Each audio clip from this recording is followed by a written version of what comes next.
Zinedine Zidane is set for a return to football. The question everyone is asking is, which club will it be? After years away from the dugout, politely turning down job after job, his name is suddenly back in the headlines, and the speculation is wild. From Turkey to Spain to even the French national team, the options are dramatic and divisive. Meanwhile, Real Madrid are reportedly circling Liverpool again. Barcelona are weighing up a surprise move for Marcus Rashford, and Pep Guardiola has identified his next $90 million midfield jewel. Let's break down the latest transfer rumors. Nottingham Forest are making waves, and it starts at the top. Nuno Espírito Santo is out, sacked not only for poor results but also for a nasty clash with owner Evangelos Marinakis. The announcement came at a bizarre time, just after midnight, and within hours Forest already had a replacement lined up. Step forward, Ange Postecoglou. The Australian coach, who left Tottenham in June, is now set to make his managerial comeback. His debut will be brutal, an away trip to Arsenal right after the international break. According to The Athletic, Ange will bring part of his Spurs backroom staff with him, meaning Forest are about to undergo a full-scale rebuild. The deal itself is short, an 18-month prove-yourself contract, as reported by The Telegraph.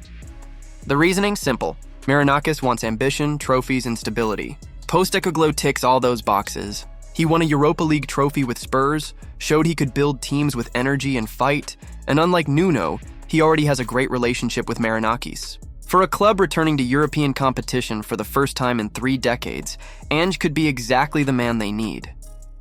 This is the bombshell Turkish media can't stop talking about.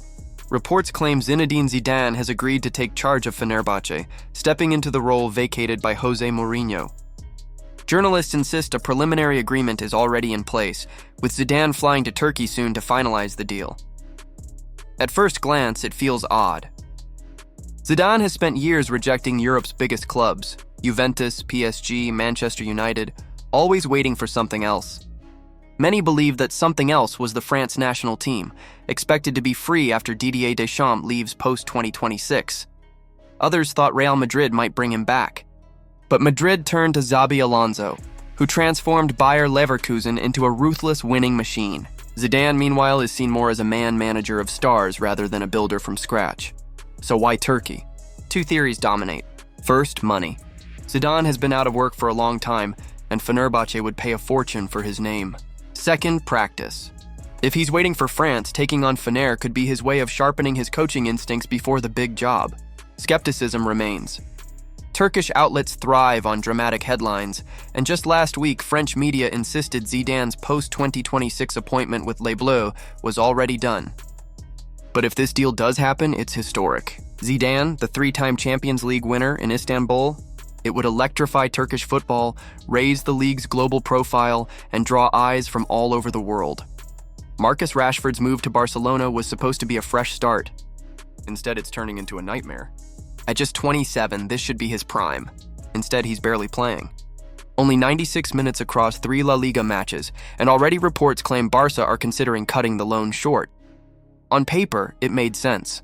A chance to test himself in a new league, link up with stars, and perhaps rediscover his form. But reality bites. He's seen as backup to Rafinha, not a starter. Spanish outlets whisper that Barcelona are losing patience. Officially, the club insists they still believe in his potential, promising more minutes when the Champions League fixtures pile up. But Rashford himself admits adapting to La Liga has been harder than expected. It's a strange decision. He thrived at Aston Villa before this, leading the line, scoring goals, playing every week. Why swap that for a bench role in Catalonia? Ambition is admirable, but sometimes common sense matters more. Right now, Rashford looks like a player caught between levels, good enough for clubs like Villa or Newcastle, but struggling to prove he belongs at Barca or United. Manchester City's long-running fight with the Premier League has reached another twist. The dispute over associated party transactions, rules introduced after Newcastle's Saudi takeover, has ended in a settlement, according to The Times.